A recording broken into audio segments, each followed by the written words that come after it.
Let's begin by discussing a challenging topic, the pandemic. As we move past the last pandemic, we are now facing a new epidemic of addiction, which may be the most widespread addiction in human history. Surprisingly, much of the world still fails to recognize this addiction, even though it surrounds us and contributes to the current mental health crisis. Welcome to our channel, Pursuit of Harmony. Today we aim to change our perspective on this new addiction. Imagine if I told you that in 2007 a new addictive substance emerged, captivating the globe. In less than 15 years, over half of the world's population has been using this substance daily, leading to a surge in depression, anxiety, and suicide across all age groups, particularly among young girls. It is also responsible for approximately 3,000 traffic fatalities each year in the United States due to impaired driving.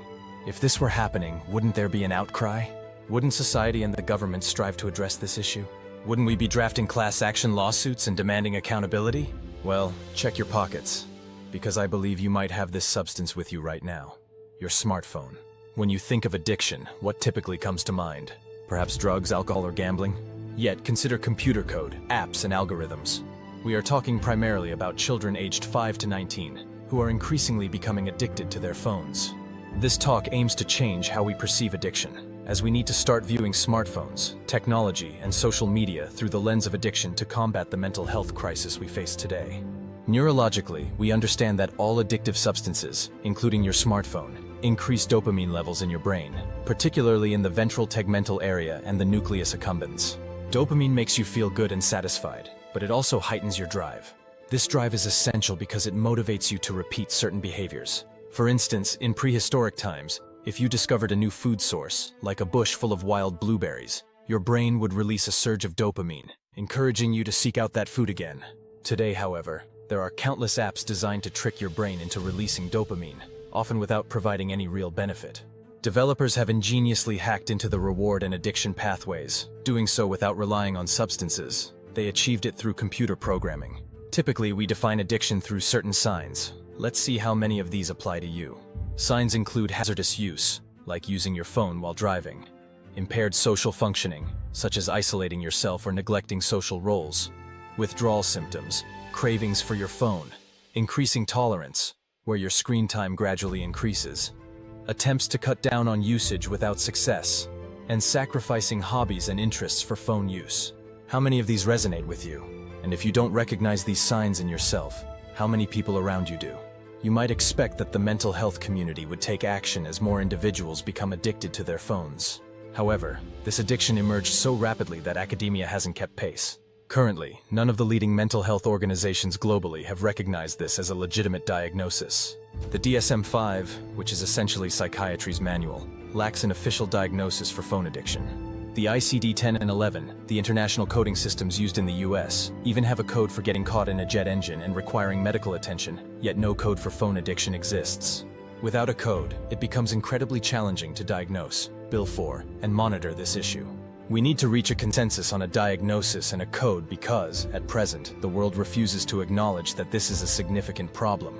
You don't have to be a psychiatrist to know that the first step in addressing an addiction is to admit you have a problem. How widespread is this issue? To compare it with smoking, at the peak of the tobacco industry in 1954, only 45% of Americans smoked. Today, 97% of Americans own a smartphone, and surveys suggest that about half of them feel addicted to their devices. Here's why your smartphone represents a super addiction. It combines various addictive elements into one device: video games, pornography, sports betting, online shopping, social media, and instant messaging. By consolidating these addictive features into a single device that fits in your pocket, you carry around a ticking time bomb of addiction with unlimited access. Your phone is designed to buzz and ping at just the right frequency to keep your mind preoccupied, causing your screen time to increase. Smartphones are engineered to be addictive, but there are numerous other reasons they qualify as a super addiction. Consider the rapid adoption of smartphones. They've only been around for about 15 years.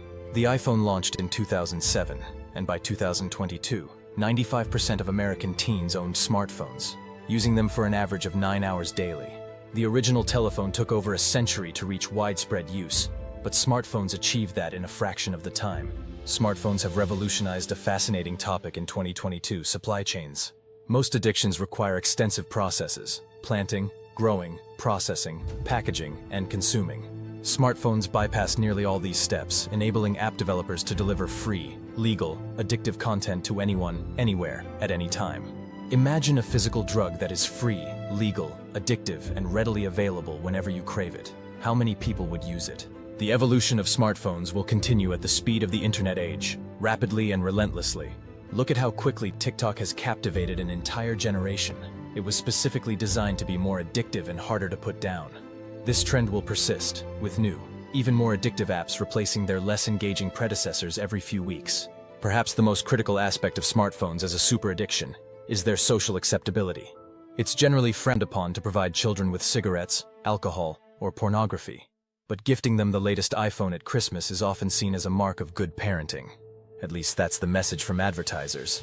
I would argue that the phone is worse, but society does not perceive it that way. Consequently, we find ourselves swept up in this current of addiction with little to no resistance.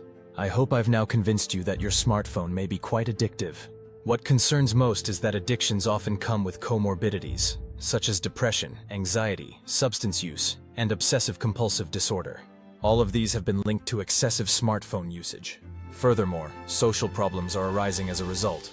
Children are facing constant scrutiny online, which may exacerbate social anxiety. The prevalence of sexual predation is widespread, leading to psychological trauma for an entire generation. If you want to understand the severity of this issue, just ask any teenage girl how many times she has been pressured for nude photographs.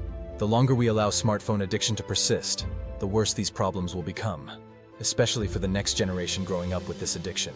When your brain develops while struggling with addiction, the physiological and personality changes can be profound. I'm not only referring to very young individuals. Brain development finishes in the early 20s for females and mid-20s for males. Addiction can literally rewire your brain. We've all heard stories of individuals addicted to methamphetamine or heroin, who deceive, steal, and harm their families to sustain their addiction, ultimately ruining their relationships in the process. I've encountered young people who impulsively steal credit cards from others to support their online gaming addiction, similarly damaging their relationships and eroding trust with their families. When your brain develops alongside an addiction, everything else takes a back seat. Imagine how much creativity, empathy, productivity, and connection we risk losing if everyone in society spends 9 hours a day on their phones. Studies are showing that in very young children, brain development relies on daily interactions with caregivers. Unfortunately, babies are now competing with smartphones for their parents' attention. Let's face it, screens have fundamentally altered parenting, both directly through how much kids are on screens, and indirectly through how much parents are absorbed in their devices. I often wonder how many collective hours of vital brain development and interaction we have lost, because parents are glued to their phones, endlessly scrolling. We need to critically evaluate our relationships with our phones. Honestly, and you may not agree, I'm not claiming that smartphones are inherently negative. They are valuable tools in many contexts. Completely eliminating them isn't realistic. What I am suggesting is that we must strike a healthy balance with our phones before we fall too deeply into this addiction. So what can we do about it? Here are 4 steps you can take to minimize problematic use among young people. First, implement screen time limiting apps and set a password. Kids are savvy, and they often find ways to disable these restrictions, so it's essential to be vigilant. Second, collect their phones at night. Sleep is crucial for mental health and brain development, and too many children are staying up late on their devices instead of getting the rest they need. Third, have open conversations with your kids about smartphone use. Education is vital. If children understand that smartphones can be addictive and detrimental to their well-being, they may be less inclined to overuse them. Fourth, lead by example. We must model healthy phone use ourselves. If we want our children to change their habits, we need to be willing to change ours as well. These are just a few individual strategies we can adopt to mitigate this addiction. The mental health and medical communities also have significant work to do. As I mentioned earlier, we need to establish a consensus on a formal diagnosis and treatment codes for smartphone addiction. Perhaps most importantly, we as a society need to hold tech companies accountable for their role in this epidemic. If we fail to do so, they will continue their current practices unchecked. The good news is we managed to hold the tobacco companies accountable, which significantly impacted the smoking crisis. We can achieve similar results in addressing smartphone addiction. However, I don't wish to vilify the tech industry entirely. There is an opportunity for collaboration moving forward. Imagine a scenario where tech companies share their data with researchers, allowing us to better understand this addiction and how to combat it. Furthermore, with that data, we could potentially identify individuals at the onset of mental health issues, ensuring they receive appropriate support sooner. In this way, tech companies could transition from being part of the problem to being integral to the solution, a form of redemption. I know this is a lot to take in, and that's intentional. We're still a long way from finding comprehensive, research-based solutions. Today's journey begins with raising awareness about an issue that has been right in front of us for the past 15 years. Smartphone addiction is real. Turning the tide on this new pandemic starts now. If you are feeling related, watch our video, The Hidden Magic of Minimalism. Transform your life with less, and make sure to subscribe to our channel.